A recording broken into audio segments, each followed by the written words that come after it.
2021, we made history by qualifying for the Indy 500. It was the first time in 110 years to have a majority women's team. But just qualifying and being there isn't enough. As the first woman to own an IndyCar racing team, Beth Paretta credits her drive and determination to her Italian roots and follows three key principles that have consistently guided her journey.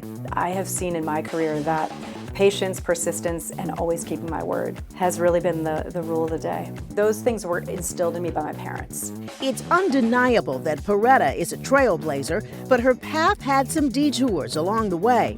She studied broadcasting and film in college, then had a career in the alpine skiing business. Eventually, she landed in the auto industry, first selling cars, then working corporate jobs with Volkswagen and Aston Martin. But her next position would accelerate her career. I moved to Detroit to work for Fiat Chrysler, and that job was really pivotal because I was then running the marketing and operations for their performance brand, SRT, Street and Racing Technologies. And with that responsibility came running all of the business of racing, and I was able to really learn how all of it worked. So I went from being a fan to being the ultimate insider. Growing up, Beth had found comfort watching car racing during her brother's illness. My brother had leukemia, so my childhood was following my parents and him in and out of the hospital. And I would either be at home or we'd be at the hospital, and I would flip through channels, and if I saw racing on TV, I would leave it, and I think I sort of lost myself in it. His passing impacted her deeply, shaping many of her decisions later in life. My brother died when I was 6, and he was 17. And I remember friends and family making the comment to my parents that he was the last male in the Paretta line, and the name would die. That's why I named my team Paretta Autosport, so that it's a nod to my family. I didn't get here by myself. You know, I got here on the shoulders of my dad and my grandfather, my mom, and everybody before me. And I'm also shaped by having my brother in my life. And when I see people walking around wearing my family's name, and that race car has my family's name on it, when it crosses the bricks at Indy, that's for everybody. It's not just me. In a male-dominated sport, Beth Paretta is determined to change the face of auto racing, and she won't quit until she achieves her ultimate objective. I'm not going to stop until there's a woman's face on the Borg-Warner Trophy, and that means that we've won the Indy 500, and someday soon, there's going to be a woman's face.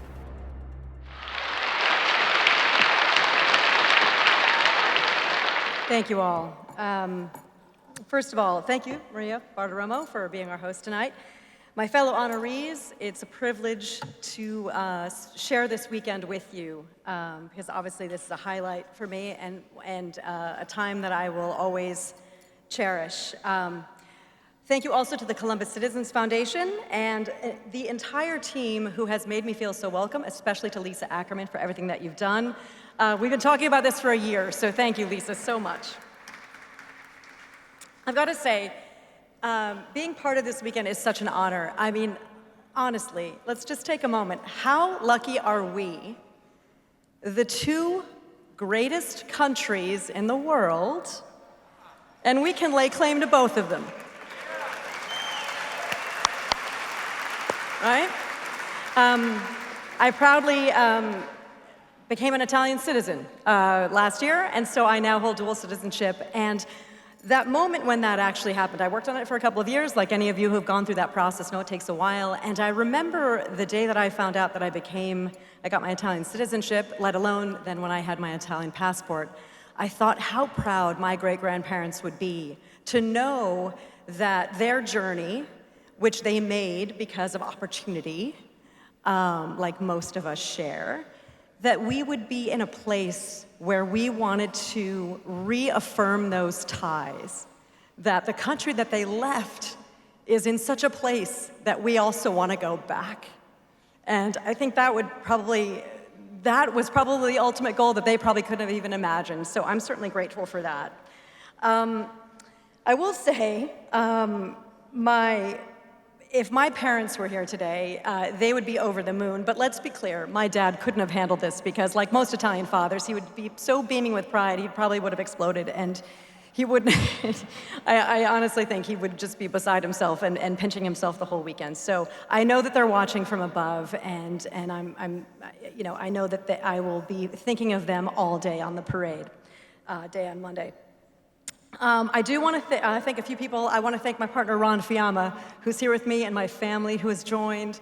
And it's really special to just be able to, I've had a very dynamic career. So these moments that are very, unique and special and stick out, it's just wonderful to be able to share them with you.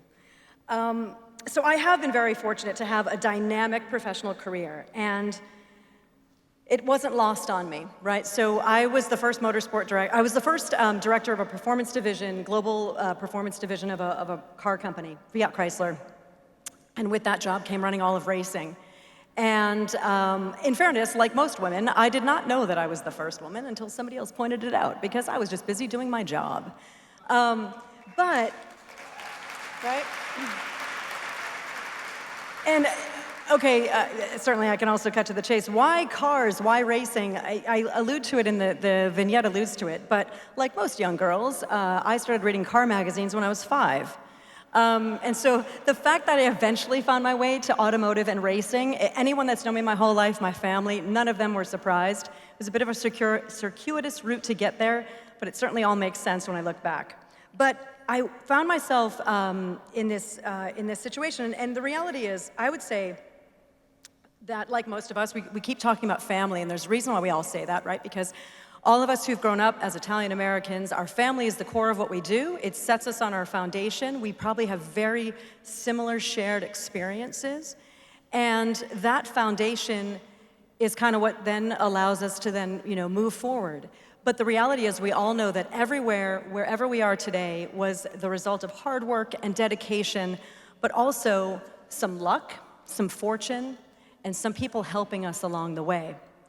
So because I had this dynamic career, I wanted to do more with it. And I saw that there was an opportunity, and I decided I wanted to try to encourage women to value education. So again, being that first woman in that role, I realized that there weren't many of us, but there was room for a lot more. And I tied, the connection was, I'm doing something that's dynamic. I can think of what inspired me as a kid. What if I start to lift the veil on what we're doing every day, day in and day out, something like racing on this huge stage? How can I reach kids? And how can I specifically talk to young women? And what if there was somebody that could have talked to me when I was the 5-year-old or 10-year-old? And so that's what I decided to do by resigning from my cushy job at Fiat Chrysler and starting my own race team, which literally makes no sense on paper. I'm fully aware of that. But there was a bigger message at play, and there was something that was driving me, and that was to try to encourage women to value education and pursue non-traditional careers. And ideally, by tying education to career path, it would allow women to be financially independent. And that then gives them the agency to choose their own adventure and to figure out, and they can kind of, write their own story. So, in order to do that, I decided to create a team that was going to be in the Indy 500, as you do, which is, for the record, is still the largest single-day sporting event in the world. So there are 350,000 people that attend the Indy 500. It's always the last Sunday in May, and it's also watched globally. So I hired women. My idea was to have a team of majority women. It had never happened before. The Indy 500 started in 1911. And so my venture, I started this in the late 2020 to run in 2021, so 110 years from the first race. There have been a few women drivers, but there had never been a team of women. And that's what I set out to do. In a short amount of time, and we hired women, and we trained them up, and we taught them how to change tires in a pit stop. For the record, an IndyCar pit stop is 6.2 seconds, and you have to change 4 tires and fuel a car. And we hired women in February, and they were changing tires by the end of May in 6 seconds. And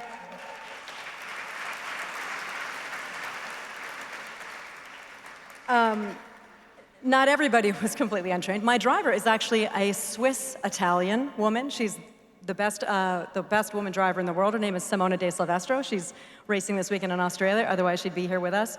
But I will say that the beautiful thing about what we're trying to do is, as I like to say, you can't fake it. We can either be racing against the guys and beat the stopwatch, or we can't. And what it ultimately proves is that with hard work and dedication and training, people are capable of doing great things, working together, working hard. And it's a big stage and a big show, but it's really just for that 10-year-old in the stands or 5-year-old me, and you can kind of then visualize what's possible.